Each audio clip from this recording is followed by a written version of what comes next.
नमस्ते सर्वांना, पुन्हा एकदा एका नवीन व्हिडिओमध्ये तुम्हा सर्वांचं खूप खूप स्वागत करते अगदी मनापासून। वाव, एकदम मस्त अशी हिरवीगार भाजी भेटलेली। मार्केटमध्ये गेली होती तसे तर खूप साऱ्या भाज्या भेटल्या आज, कारण थंडीचे दिवस आहेत, सगळीकडेच हिरव्यागार भाज्या आहेत। पण आज मला हरभऱ्याची भाजी बनवायची होती, त्यासाठी मी पाव किलो हरभऱ्याची भाजी घेऊन आलेली। 40 रुपये पाव ही भाजी भेटलेली आहे। छान भाजीला निवडून घेणार आहे, त्यानंतर या भाजीला मी कट करून घेणार आहे। तुम्ही बघू शकता एकदम मस्त अशी हिरवीगार दिसत आहे। तुम्हाला आवडते का हो हरभऱ्याची भाजी? मला कमेंटमध्ये नक्कीच कळवा, मला तर खूप आवडते, त्यासाठीच मी घेऊन आलेली आहे। आणि सध्या तर सीजन आता याचंच चालू आहे, म्हटलं याचीच भाजी करावं। छान आता भाजीला कट करून घेते, कारण यामध्ये जर एखादे मोठा देठ वगैरे असेल ना ते बारीक कट होईल, त्यामुळे मी याला कट करून घेतलेली आहे। आता सर्व भाजी मी कट करून घेतलेली आहे। तुम्ही बघू शकता एकदम मस्त अशी छोटी छोटी हिरवीगार हरभऱ्याच्या पानाची भाजी आपल्याला बनवायची आहे। एकदम मोकळी झालेला आहे।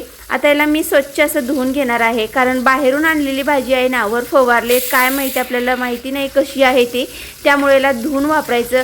जर घरची असेल तर तुम्ही धुवू नका, कारण यामधल्या आंबूसपणामुळे भाजीला खरंच खूप छान चव येते, पण मी बाहेरून आणल्यामुळे याला छान धुवून घेतले।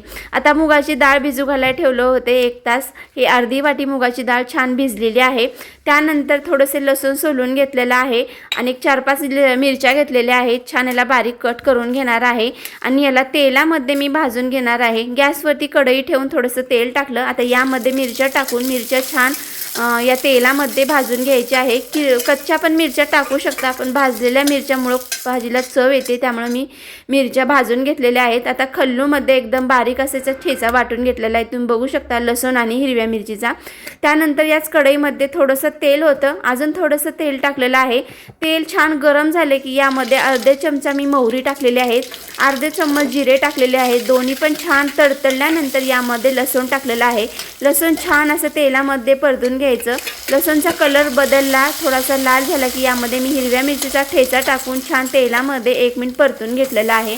आता यामध्ये भिजवलेली डाळ टाकून द्यायचं। यामध्ये थोडीशी हळद, चवीपुरतं मीठ टाकायचं। शक्यतो हिरव्या भाजीला मीठ शेवटी टाकायचं, पण मी आधीच टाकलेलं आहे, कारण मध्ये मी डाळ मिक्स केलेली आहे ना, त्याच्यामुळे मी आधीच टाकून दिलेलं आहे। आता ही डाळ आहे ना, मी तेलावरतीच 1-2-3 मिनिट छान शिजून घेणार आहे। ही डाळ शिजेपर्यंत तुम्ही जर चॅनेलवर नवीन असाल ना, तर चॅनेलला नक्कीच सबस्क्राईब करा। आधीच सबस्क्राईब असतं चॅनेलला शेअर करायला विसरू नका। छान आपली डाळ शिजलेली आहे। आता यामध्ये कट केलेली जी हरभऱ्याची पानं आहेत ना, ते यामध्ये टाकून द्यायचं आहे। सुरुवातीला ही भाजी खूप जास्त दिसते, पण पुन्हा तुम्ही बघू शकता अगदी कमी होऊन जाते, कारण वाफेमुळे ही भाजी अगदी कमी होऊन जाते। यामध्ये पाणी वगैरे काहीच टाकायचं नाही, कारण तेलावरच वाफवलेल्या भाजीला चव येते। जर पाणी टाकलं तर ती भाजी व्यवस्थित लागत नाही आणि पाणी ते ऑब्झर्व करून घेत नाही भाजी, त्यामुळे पाणी टाकायचं नाही।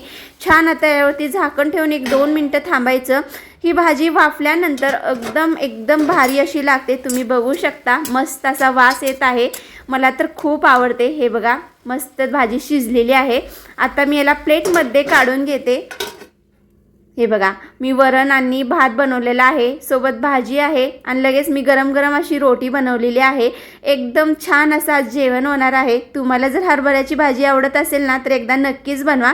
सोबतीला मी ताक पण बनवलेलं आहे, 1 गिलास ताक घेणार आहे। या तर मग जेवायला तुम्हाला जर आवडत असेल, चला तर मग ही भाजी कशी वाटली नक्कीच कळवा। आणि हो, चॅनेलवर नवीन असाल ना, चॅनेलला नक्कीच सबस्क्राईब करा। आधीच सबस्क्राईब असतं चॅनेलला लाईक आणि शेअर करायला विसरू नका। बाय, भेटू एका नवीन व्हिडिओमध्ये, तोपर्यंत खात रहा।